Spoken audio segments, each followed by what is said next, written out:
प्रार्थना है अन्नदाता पधारिया।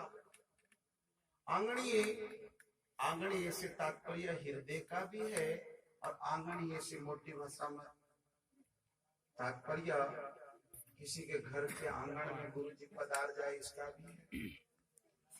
लौकिक में ये भी होता है, आध्यात्मिक आंगणीय का अर्थ होता है हृदय में। हृदय से तात्पर्य होता है गुरु जी को जीवन में धारण करना, क्योंकि बिना गुरु के कभी भी जीवात्मा का कल्याण होने वाला है नहीं। तीन काल में भी चाहे ये प्राणी ब्रह्मा जी जैसा बन जाए, विष्णु भगवान जैसा बन जाओ, शिव जी के समान विभूति क्यों ना धारण कर ले, फिर भी अगर ब्रह्मनिष्ठ श्रोत्र गुरु का सानिध्य ना मिले तो उसका कल्याण होना असंभव है। इसीलिए कह दिया कि बिना गुरु के कभी बेड़ा पार नहीं होगा। जो ये बात जिसके समझ में आई दूसरे गुरु जी से बड़ा कर पधारो हमारे यहाँ। फिर कह दिया सदगुरु तुम हो दीन दयाला। दीन नाम गरीब का है और दयाल नाम देने वाले का है, दाता का है। जो गरीब को भी देता है, जिसके पास कुछ भी नहीं होता उसको भी माला माल कर देता है, और देने के बाद कोई डिमांड नहीं रखता, कोई इच्छा नहीं रखता। ऐसा गुरु ही है, ऐसा सदगुरु ही है। इसीलिए कह दिया सदगुरु तुम हो दीन दयाला, मेटो मेरा मोह जंजाला। सबसे खतरनाक जो जाल है वो मोह का है, वो माया का है, वो परिवार की एक ऐसी ग्रंथि है जिसमें जीवात्मा फंसने के बाद निकलना मुश्किल हो। ये एक प्रकार का दलदल है और ये कीचड़ से कीचड़ की तरफ जाता ही जाता रहता है, बाहर निकलने का नामो निशान नहीं। हे गुरुदेव, आपके पास ऐसा कोई अस्त्र शस्त्र बतलाओ जिनसे ये मोह की जड़ें काट दी जाए, ये ममता की जड़ें उखाड़ कर फेंक दी जाए और मेरा बेड़ा पार हो जाए। अन्नदाता, इसलिए मैं आपसे प्रार्थना करता हूँ, मेटो भरम विकार, पधारो गुरुदेव हमारे आंगन है। 184 बड़ो दुख भारी, नाना योनिया में दुख पायो जन्मधारी। हे गुरुदेव, 84 लाख योनिया, 83,99,999 योनि के बाद मनुष्य का शरीर मिलता है। 83,99,999 योनि के बाद मनुष्य का शरीर मिलता है, और उसमें भी ये जीवात्मा अगर अपने आप का उद्धार न करे तो बताइए उसका दोषी को, उसके मिलने जुलने वाले उनके दोषी हैं या उनके परिवार वाले उनके दोषी हैं, कि या और कोई उनका दोषी है? कोई दूसरा उसका दोषी नहीं है, वो अपना आप करके आपका आप ही दोषी है, दूसरा इसमें कोई दोषी नहीं। जन्म से पहले ये किसी को पता नहीं रहता कि मेरा इस घर में जन्म था, और मरने के बाद ये किसी को पता नहीं होगा कि मेरा इस घर में जन्म होगा। ये बीच ही बीच की ममता, बीच ही बीच का माया का जाल तो है जिसमें सब कुछ भुला करके पूरी जिंदगी तबाह करके चला जाता है। इसीलिए कह दिया जिसके बात समझ में आए पधारो गुरुदेव हमारे आंगणी। आंगणी से तात्पर्य है गुरुदेव आप हमारे जीवन में अवतरित होइए, ताकि हमारी दिशा और दिन दोनों ही बदल जाए। मैं जिस स्थिति में हूँ, मैं जहाँ हूँ वहां से मेरा स्वभाव परिवर्तन हो करके मैं आत्म स्वरूप की ओर प्रयत्न करूं, मैं उस आत्मदेव को जानूं जिसके जान लेने से जन्म मरण के दुखों से छुट्टी मिल जाती है और ये जन्म मनुष्य का कर्तार्थ हो जाता है, सफल हो जाता है। वो साधक बताइए ना गुरुदेव, नहीं तो 184 में कितना कष्ट है देख लीजिए। घोड़े की योनि कोई लेकर के देखिए, उसको कड़ाके की धूप में बग्गी में जोया जाता है, 10-20 को ऊपर बैठाया जाता है और ऊपर से हंटर बरसाया जाता है, और बेचारे को अगर प्यास लगे तो पानी के लिए भी नहीं बोल सकता। अगर उसको भूख लगती है तो खाने के लिए नहीं कह सकता कि मेरे को थोड़ा चारा तो डाल दो ताकि मेरी भूख शांत हो सके। कैसी परेशानी। सांप की योनि को लेकर के देखिए, 1000 वर्ष तक पेट के बल पर वक्र गति से चलता है बेचारा। ऐसी तो लाखों योनियां, मैंने बताया ना 83 लाख 99,999 योनियों के बाद मिलता है मनुष्य का शरीर। अब ये मनुष्य का शरीर मिल गया और इसको छोड़ करके भगवान का सत्संग ना करे और केवल धन दौलत कमाने में लगा रहे तो धन दौलत का कितना साथ है मैं आपको बता देता हूं। धन दौलत में पूरी जिंदगी तबाह करने से क्या फायदा मिलेगा, क्या फल मिलेगा, वो इतना बता देता हूं। पहले तो धन कमाने में बहुत कष्ट होता है आदमी को, यूं ही धन नहीं कमाया जाता, और अगर कमा भी लेता है ना तो फिर चोर आदि का भय रहता है, चोरों का भय रहता है, चोरों का नहीं तो सरकार का टैक्स आदि का भय रहता है। मोदी ने नोटबंदी करके बड़े बड़े अधिकार कर दिए, सारे लोगों के नोट निकाल लिए गए, वो तो सारे के सारे चले जाते, पर उनके कानून में उनकी कोई करने में कमी रह गई, इसलिए सारे के सारे नोट बदला लिए गए। और वो चक्रव्यूह ऐसा चल रहा है, ऐसा चक्रव्यूह चल रहा है, मेरे को लगता है सारे के सारे नोट निकालने वाले। 2000 का बंद कर दिया। हाँ, हो सकता है बंद कर दे तो उसकी रक्षा करने में परेशानी है, और वो धन क्या साथ जाता है। पंजाब के एक सेठ की मैं आपको कहानी सुना हूँ, पहले किस घर में जन्म था और मरने के बाद मैं किस घर में जाकर के जन्म लूंगा, और ये सारे के सारे नोट मेरे लिए क्या उपयोगी है ये नहीं जानता, इसीलिए दूसरों के लिए कमाता है, खुद के लिए कुछ भी नहीं कमाता। ये मनुष्य की सबसे बड़ी भूल है। और उस सेठ ने 1 करोड़ रुपए, उस जमाने की बात रही होगी, बैंक में 1 करोड़ रुपए जमा करवाया। थोड़े दिनों के बाद हार्ट अटैक की बीमारी हुई, रतन जी पहुंच गए। रतन जी ने मतलब वो आदमी वो से इनको पूछने के बाद आज का करोड़पति कल का करोड़पति हो सकता है, कल का करोड़पति आज का करोड़पति हो सकता है, इसमें कोई संदेह नहीं। ऐसे ऐसे लोग आप सब लोगों ने देखे होंगे, मैंने भी मेरी आंखों से देखे, जो करोड़पति था वो तो करोड़पति हो गया, और जो करोड़पति थे वो करोड़पति हो गए। देखते देखते समय बदलते किसी को भी पता नहीं लगता। उसने 1 करोड़ रुपए जमा करने के बाद थोड़े दिनों के बाद हार्ट अटैक की बीमारी आई, और वो तो लाला जी तो पहुंच गए। जब पहुंच गए, उसका ऐसे घर में जन्म हुआ, ऐसे घर में जहां 2 टाइम की रोटी भी उसको नसीब नहीं हुई। थोड़े दिनों के बाद जब वो बोलने लगा, चलने लगा, तो कहने लगा, रे मैं ऐसा वैसा आदमी नहीं हूँ, मैं करोड़पति हूँ। तो लोग हंसने लगे, वाह वाह, जिसको 2 टाइम की रोटी नसीब नहीं अपने आप को करोड़पति बोलता है।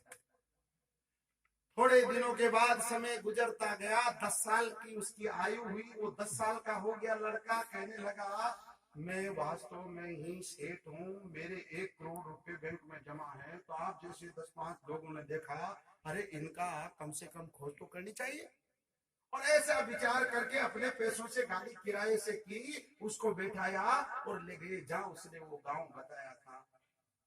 ले जाने के बाद, देखने के बाद पता चला कि एक 90 साल की बुढ़िया को कहने लगा, ये मेरी घरवाली, 10 साल का लड़का, बताओ। बड़ी आश्चर्य की बात, 50-40 साल के उनके बेटे की बमे हो गई। गांव मोहल्ला सा मच गया, और शेठ देखो मर गया, दूसरी जगह जन्म हो गया, देखो शेठ मर के आया। और फिर उसने कहा, मेरी एक बात और मान लो, ये बैंक में इतना नंबर, अकाउंट नंबर खाता है, इसमें देखो ये मेरे नाम से 1 करोड़ रुपए जमा है, देख लो, आपको विश्वास ना हो तो। और वो सब लोग चले गए, जाकर मैनेजर साहब से उसकी तलाशी ली, पता चला कि वास्तव में 1 करोड़ रुपए जमा थे। कितने? 1 करोड़ रुपए जमा थे।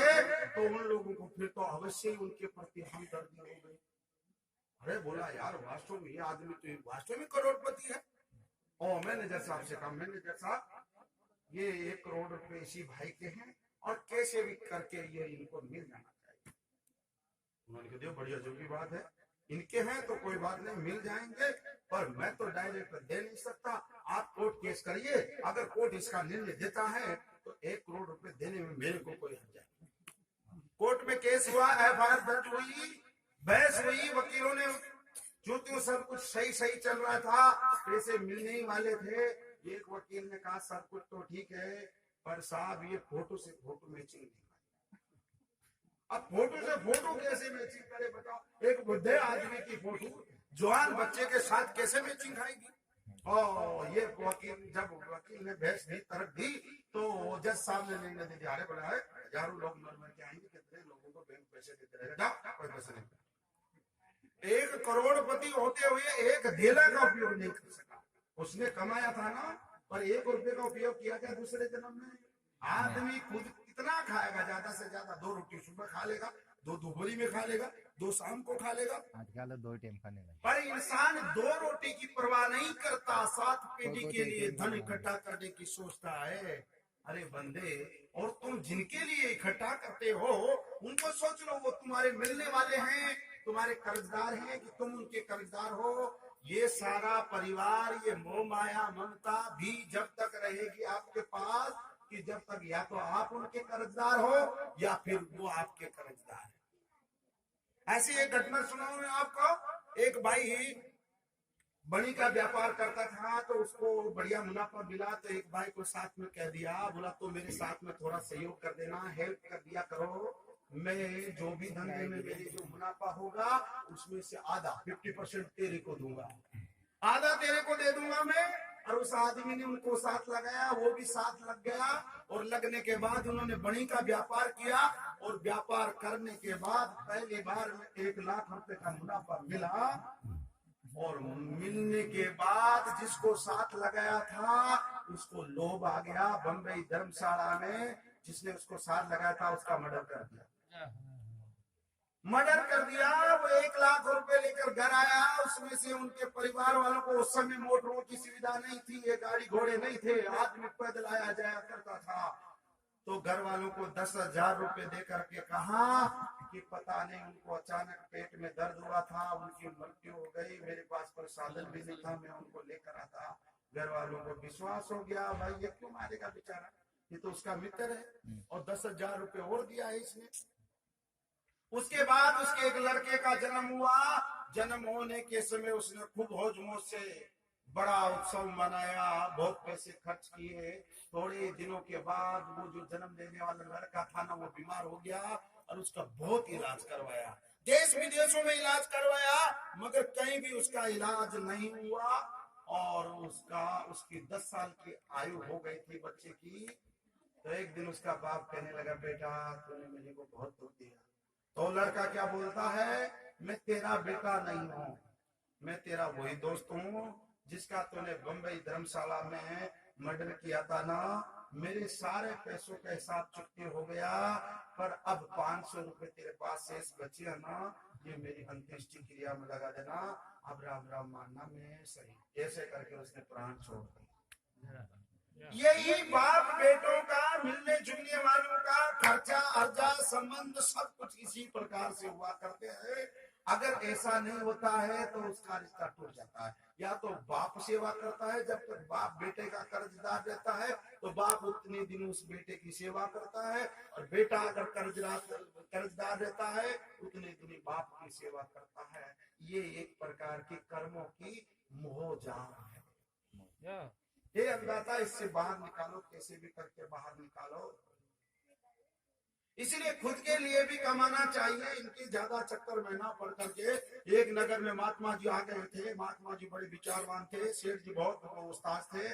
उन्होंने कहीं सुन लिया होगा कि महात्मा की सेवा करने से, महात्मा को भोजन करवाने से करोड़ों करोड़ों अश्वमेध यज्ञ का पुण्य मिलता है। सेठ ने देखा अश्वमेध यज्ञ तो एक ही मुश्किल से कोई भाग्य आदमी करवा सकता है। अगर मैं एक महात्मा को भोजन करवा दूं और उसमें अश्वमेध यज्ञ का पुण्य मिलेगा। सो महात्मा को नमस्कार करके कहा, महाराज जी आज हमारे यहाँ भोजन करना शाम के समय। ठीक है बेटा, शाम को आ जाऊंगा। शाम का समय हुआ, भोजन तैयार हुआ। सेठ जी ने अपने लड़के को कहा, तुम जाओ महात्मा जी को बुला करके लाओ। सो महात्मा जी ने जब उसने पूछा था पहले, अरे बोला तेरी खुद की इनकम कितनी है, कितने रुपए कमाया है? तो सेठ ने कहा था 20,000 रुपए कमाया है।